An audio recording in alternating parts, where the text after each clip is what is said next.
geed ku daaduna xidid bilaa xidid ma jireen marka anigayna taasina saadartay saaxiibtinimada yaraantayadii waxaan ku ilaa inaan inta cimriga ka dhan aan wada noolaano isku halnina guursado ayaan ku tashanay go'aanna ku gaanay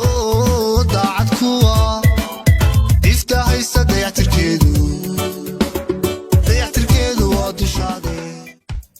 sikinada adduunyadu inay sii soconayaan saadirka ilaah baa isku qeexa oo qora inaad magac ka samayso saaxadda social media-hu waa mid sahla marka loo eego sifooyinka aad marayso iyo wadooyinka fudud ee ku furan balse Cabdikariin Minnesota waa mid intaasoo dhan ka duwan bushbaan labadaba isku naamay labadaba bushbaan isku naamay labadaba isjeceshay marka hablood was jecelnay iyaguna way isku kalsoon yihiin six bay dhacday baa maleen ruudiba maraqay ku dhacday hada ma garanaysaa halaadaygan halabuurkan hadal yaqaankii markii koobaad ee uu gaariga ka soo degay oo lugihiisa dhigay ciidda Hargeysa waxa gacanta bidix iyo midig la kala booday ilwaa diyaar oo laba saaxiiba kuwaas oo mid waliba ta kale ay ka garabsanayso balse aakhirkii ku heshiiyay la noolaanshihiisa iyo qaabiladda naftiisa taas oo ahayd go'aan geesinimo leh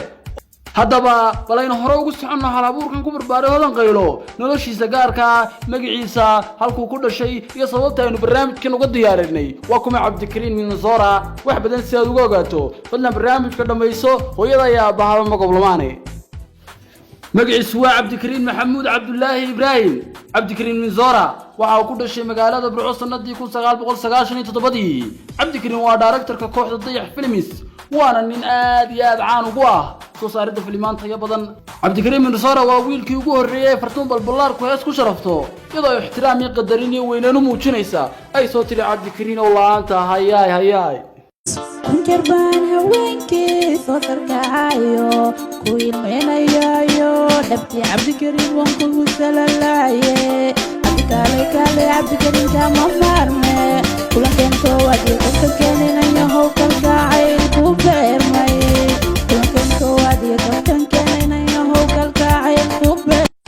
midaynta iyo farxad gelinta laba qalbi oo haween waa mid laga dhaxlo run ahaantii xaqiiqdii dhibaato hadda koorna aan ka dhaxlay balse Cabdikariin Minnesota waa nin aad ugu qaybin yaqaana jacaylka 2 iyo 3 ba waana mid caan ku ah ciyaarahaas meesku hal mar banbaran isla habeen inta kulli mid labaad raadin la doo kale ugu raadin oo qasabe markaan labadaba mar wada kursan وكاس الله تنصيب قوا كارجنا لبلبة ورديا رجنا أنا ميرهين أي غيغياني برويان هبينكي أي قيليانوي مستحي هو ريان شنشيري غنينا guudahaan waxaan ku soo gabagabeynayaa barnaamijka ka hadalka Cabdikariin Maxamuud Cabdullaahi Ibraahim Cabdikariin Minnesota waanigoo wareer gooy halka daawanaysa waduriya filmis hadii ay tahay markii koowaad ee soo boqdo beejkay soo leegre hadii aad hore ila joogtay hooyada ma goblanto waxaan ku soo gabagabeynayaa barnaamijka inta habeenkii iyo maalintaaduba ha ku wacnaato